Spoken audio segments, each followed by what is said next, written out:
बेंगलुरु व हरियाणा पानीपत के गांव खंडरा का लाडला गोल्डन बॉय नीरज चोपड़ा आज दुनिया में लाखों युवाओं के लिए प्रेरणा बन चुका है।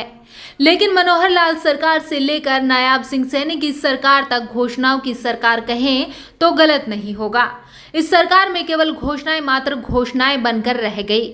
नीरज ने देश के लिए अपना काम कर दिया, लेकिन सरकार अपने किए हुए वायदों पर फेल हो चुकी है।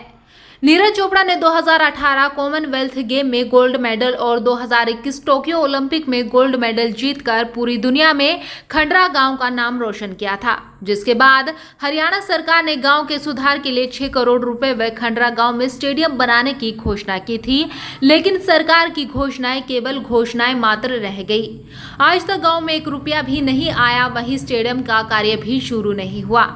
खंडरा गांव के युवाओं से बातचीत हुई तो उन्होंने कहा कि सरकार केवल घोषणाएं कर रही है, अभी तक किसी भी कार्य को शुरू नहीं किया गया। युवाओं का कहना है कि प्रशासन व सरकार केवल घोषणाएं करते हैं। उन्होंने कहा कि राज्यसभा सांसद कृष्ण लाल पंवार व स्थानीय नेताओं से कई बार मिले, लेकिन कार्य शुरू नहीं हुआ।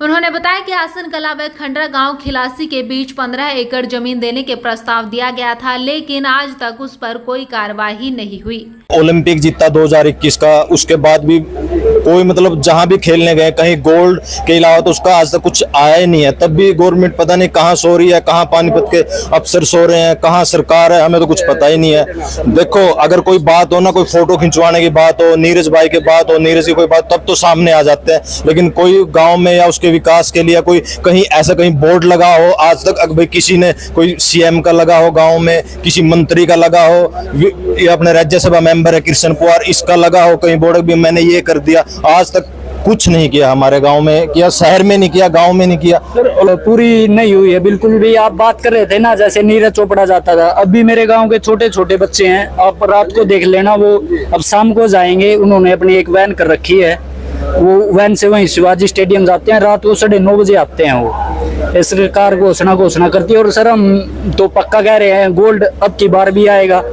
लेकिन नीरज तो अपना काम करते हैं, सरकार नहीं करती है। हम तो सारी सरकार की कमी मानते हैं जी, अभी तक कुछ नहीं दिया है। गांव इंतजार कर रहा है स्टेडियम बनेगा, आसपास के गांव इंतजार कर रहे हैं कि स्टेडियम बनेगा, यहाँ कुछ बच्चे कर पाएंगे। तो हर रोज पानीपत जाना पड़ता है बच्चों को, अपना स्पेशल प्राइवेट वाहन लेके। ये फैक्ट्री के पीछे की 15 एकड़ जमीन थी जी, जो स्टेडियम बनाने के लिए दी गई थी। बाकी इस पे अभी तक कोई कार्य चालू नहीं हुआ, ना कोई इस पे कोई कमेटी बनी अभी तक, ना कोई कार्य हुआ है। अभी तक सरकार के 2-3 आदमी आए हैं यहाँ पे, प्रशासन के भी आए हैं 2-4 बंदे, बाकी अभी तक कोई कार्रवाई नहीं हुई इस पे, ना कोई ड्राफ्ट तैयार हुआ, ना कोई कुछ हुआ अभी तक। इसका घोषणा हुई है, काम नहीं हो रही, ना कुछ नहीं हुआ जी।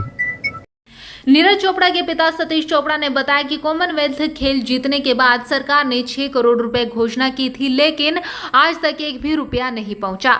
वहीं 2021 में टोक्यो ओलंपिक में गोल्ड मेडल आने के बाद सरकार द्वारा गांव में स्टेडियम बनाने की घोषणा की गई थी, जिसमें ग्रामीणों ने गांव के पास 15 एकड़ जमीन भी मुहैया कराई गई थी। कॉमनवेल्थ एशियन गेम जब हुए थे उस टाइम में 6 करोड़ के करीब की घोषणा हुई थी, भाई गाँव के सुधार के लिए कहीं लगाने हैं, तो वो भी अब तक कहीं दिखाई नहीं दिया, पता नहीं कहाँ रुका हुआ है। और ओलंपिक के बाद स्टेडियम का हुआ था, अभी तक वो भी बात सिरे नहीं चढ़ पाई, कारणों का पता नहीं क्या है। आसन और खंडरा के बीच में हम लोगों ने जमीन के लिए बोल दिया था भाई ये जमीन हम लोग स्टेडियम के लिए अप्लाई करवा रहे हैं, तो उसके बाद पता नहीं क्या कमियां हैं, सरकार की कमियां हैं या मतलब जमीन ना मिलने की कमियां हैं या कोई और कमियां हैं, उसके बारे में पता नहीं अभी तक क्या, मतलब सिरे नहीं चढ़ पाई बात। स्टेडियम है शिवाजी स्टेडियम अपना, या फिर वहाँ जाना पड़ता था, और तो कोई ऑप्शन। पंचकूला भी गए थे, पंचकूला ये पानीपत में इतने मतलब सुविधाएं कम होने के कारण फिर पंचकूला में गए, तो वहाँ से फिर उसकी शुरुआत बढ़िया हुई। बता दें कि नीरज चोपड़ा ने जेवलिन थ्रो को एक नई पहचान दी, जिसके बाद लाखों युवा जेवलिन थ्रो को खेल में करियर बना रहे हैं। पानीपत में सुविधाओं की कमी होने के चलते नीरज चोपड़ा को तैयारी के लिए पंचकूला भी जाना पड़ता था, लेकिन आज भी युवाओं को सुविधाओं की कमी के कारण परेशानी का सामना करना पड़ रहा है। यह वीडियो आपको कैसी लगी कमेंट के साथ सब्सक्राइब, शेयर, फॉलो व लाइक करना ना भूलें। Bureau report A1 India.